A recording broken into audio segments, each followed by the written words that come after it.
Okay, our next guest, Mathew, you can come actually with me on stage. It's going to be easier. Mathew has a fund based, I don't know if the fund is based, he's based in New York. He came all the way through New York. He's invested in Jean Name's company that you've heard just before. But today he's going to give us an inspirational talk about what makes an entrepreneur, which basically will tell everything that it's not me. So guys, enjoy. The stage is yours. Thank you. Thank you, Paul. As Paul mentioned, my name is Mathew. Just real quickly, actually, a show of hands. How many folks in the crowd are from Lebanon? Whoa, wow. How many folks in the crowd are not from Lebanon? Okay, cool. Are there any Americans? 1, 2, 3? Okay, cool. So, as I mentioned, my name is Mathew, and I actually I came to Beirut a couple of days early to kind of get the lay of the land. And what I can tell you is that the energy, the people, the food have been fantastic. And so it's really exciting for me to be here. One of the things that I think is really important from an emerging entrepreneurial ecosystem perspective among interested, smart, talented, open individuals. And what Samer and the BDL team have been able to do with BDL Accelerate here, and I believe they said there's over 25,000 people that registered, is to create that environment. So there should be no shortage of collisions that hopefully everyone here is able to have over the next few days. So what I want to talk to you guys about today, over the next few minutes, is what I believe is the most critical characteristic of successful entrepreneurs. Does anyone have a guess at what that may be? And you don't have to raise your hand, you can just shout it out. I'm sorry? Resilience? I'm sorry? Adaptability. Is that what you said? Adaptability? Did I make that up? Anyone else? No? Energy. That's a good one. Oh, I can't hear you. I'm sorry. Which one? Needs of people. I'm sorry? The needs of people. The needs of people. So the question that I had was, what is the most critical characteristic of successful entrepreneurs? Perseverance. Okay. So what I believe is the most critical characteristic, actually, you got it spot on. And a lot of what you guys said are actually symptoms of what I believe is the most critical characteristic, which is resilience. Because you see, the thing is, when you take the entrepreneurial plunge, the only thing that you know for certain is that you're going to face a number of challenges. Now, you don't know exactly what those challenges may be, and you don't know exactly when you're going to face those challenges, but what you do know with certainty, and the only thing that you can control, is your ability to perceive and to react to those challenges. You see, you and I may face the exact same challenge. I may look at that challenge as insurmountable. It's not something that's part of my current skill set, so I don't know how to deal with it. I'm out. You may look at that exact same challenge and perceive it through a more optimistic lens and say to yourself, I don't necessarily have the skill set, but I'm going to roll up my sleeve and I'm going to figure it out. I'm going to keep moving forward. So why do I have the credibility to talk to you guys about this particular topic and why I believe that resilience is the critical characteristic of successful entrepreneurs? I've been told that this sometimes works, sometimes doesn't work. I missed that slide. So I started Blueprint Health, which is a seed fund that has invested in and helped to launch over 70 healthcare technology companies. We work with founders, either at the idea stage or with the product, and help them to build sustainable businesses.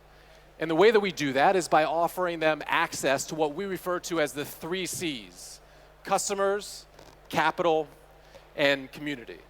Over the past 5+ years, we've built up, so these are some of our companies. Over the past 5 years, we've built up what amounts to be the largest healthcare-specific mentor community of any accelerator in the world. 90% of our companies are still in operations. 85% of those are generating revenue. We'll have several companies that are doing between $5 and $10 million in revenue this year. We recently had our first exit. That exit returned our fund. It was a 20x cash-on-cash return.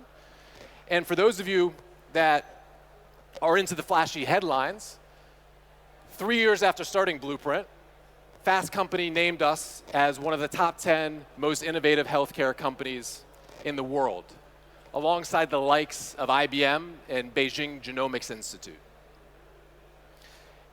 And much of our success has been our ability to identify and work with resilient entrepreneurs, resilient founders. So let's take a quick step back real quickly and define or think about what does resilience mean? By a quick show of hands, how many people in the audience have seen the movie or one of the Rocky movies? Rocky Balboa, Sylvester Stallone. Okay. So we're going to watch a very quick clip, and I promise you that this has to do with resiliency.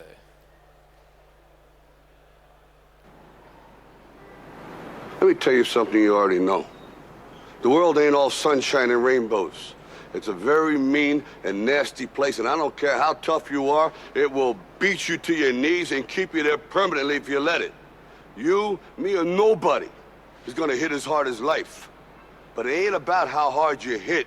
It's about how hard you can get hit and keep moving forward. How much you can take and keep moving forward.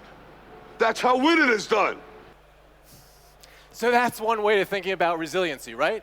It ain't about how hard you could hit. It's about how hard you can get hit and keep moving forward. How you could deal in the face of adversity and keep moving forward. How you could be adaptable to change. Now, obviously, resiliency is something that's widely applicable across all aspects of life. But what I want to tell you about is that the most successful entrepreneurs that I know are the most resilient. And the strongest entrepreneurial ecosystems that I know all espouse this characteristic of resiliency. And one of the reasons I wanted to talk about it today is because I think that resiliency is actually very topical. How many entrepreneurs, how many founders are actually in the audience right now? A handful, right?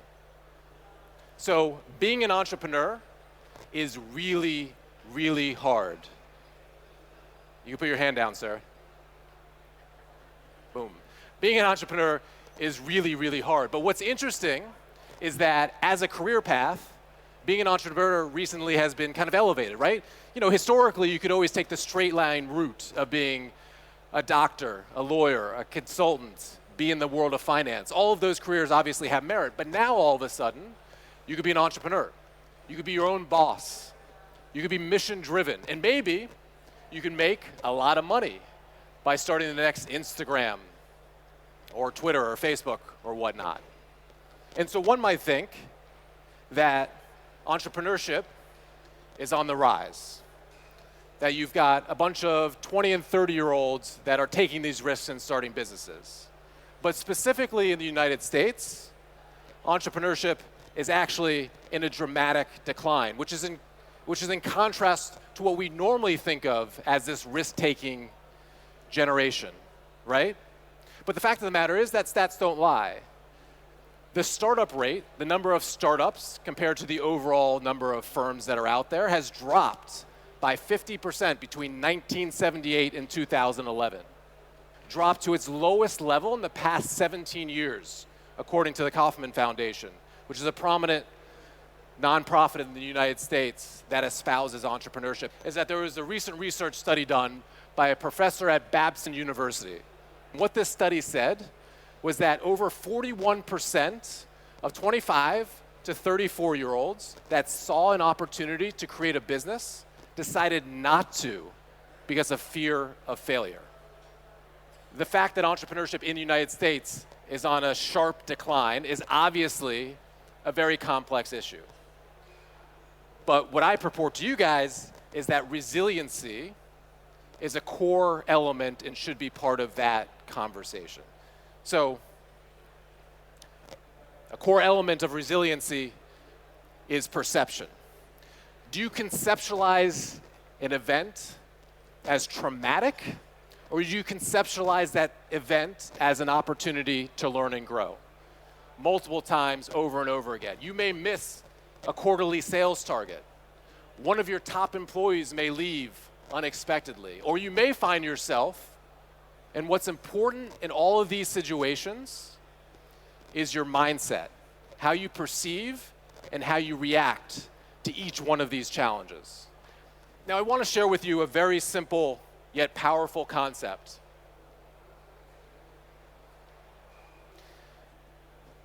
Fixed versus growth mindset. Now, this is a primary research topic of a woman named Carol Dweck, who is a Yale-trained psychologist. In a fixed mindset, people believe that their intelligence and their talent are fixed traits, right? Makes sense?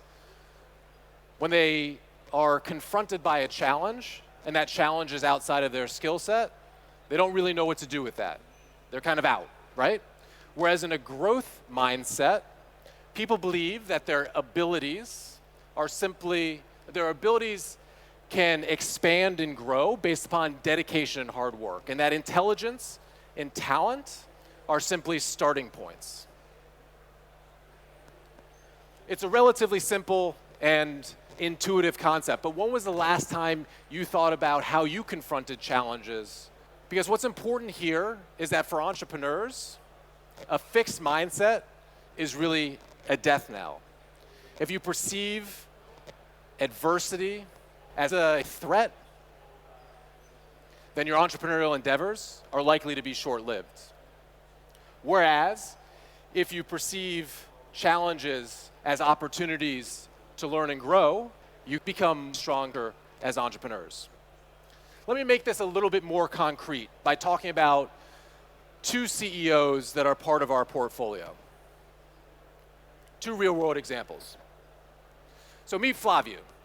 Flaviu is a Romanian-born developer and the CEO of a company called iMedicare. iMedicare is an enterprise healthcare business. In enterprise businesses, enterprise sales, is your company's lifeblood, right? And for those of you that have been in enterprise sales before, you know that enterprise sales is really, really hard, even when you have experience. But he knew in order to try to build this business that he would have to roll up his sleeves and figure out, how do I do enterprise sales? So what he did was he learned how to create a sales process. He learned how to build prospect lists, how to write sales content, how to make cold calls, how to negotiate deals. Fast forward to today, and Flaviu and iMedicare have 4,000 enterprise clients. iMedicare is a multi-million-dollar revenue run rate business, and perhaps most impressively, they're profitable. Flaviu, along the way, learning a new skill set, got punched in the face multiple times, but kept on going. The second example, and I would be remiss in not bringing up this individual, as Paul said, you may have met him before because he presented on this stage a few hours ago. This is Jean. Meet Jean. Jean is a Beirut-born founder. He's a plastic surgeon, and he's the founder of Touch Surgery. Now, Jean is a first-time entrepreneur, and when he took his plunge into the startup world, he came with a very big vision. He wanted to reinvent surgical training and provide greater global access to safe surgery. As a first-time entrepreneur, though, he faced innumerable challenges. How do you take a cool technology and commercialize it, actually build a sustainable business behind it? How do you raise money, millions of dollars, in order to actually have the runway to build that company? How do you do deals with multinational companies, medical device companies? How do you hire the best people? How do you build culture? So Jean is as resilient as they come, perhaps a trait of being born here in Beirut. So it shouldn't be any... That's right, I thought there was a lot of people from Lebanon in the audience. That's good. So it shouldn't be a surprise to folks that in a short period of time, Jean and Touch Surgery have built up the largest community of surgeons that are practicing operations digitally. They've raised millions of dollars. They've done multi-million-dollar deals with multinationals. It's a lot of multis in there, such as Johnson & Johnson. He's built a team of 70 plus, and he's built a really strong culture at Touch Surgery. Jean didn't have any roadmap. Remember, he came from the operating room, first-time entrepreneur. But he kept on going forward every time that he saw a challenge. Now, the good news is that resilience, or I should say your mindset, is not fixed. Resilience is actually a learned skill set.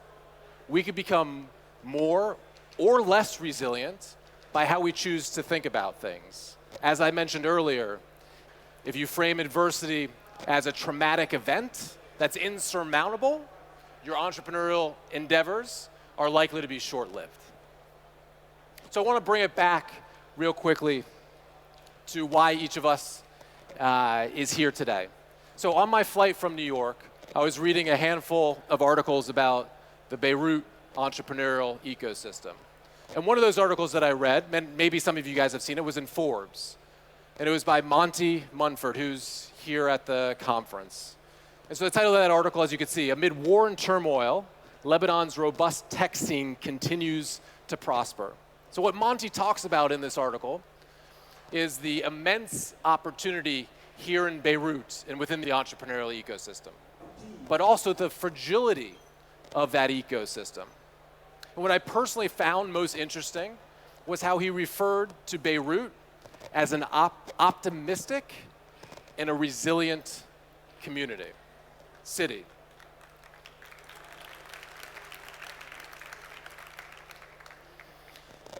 In only the few short days that I've been here, I've been fortunate to have a number of conversations, a number of interactions with folks that share the same values of optimism, of resilience, as well as possibility. And so personally, I'm really excited about what is to come here in Beirut in the evolution of the entrepreneurial ecosystem. I'd like to thank Samer, Paul, and the BDL Accelerate team for having me here and for their hospitality. And I want to thank each one of you guys for your time and attention today. Thank you very much.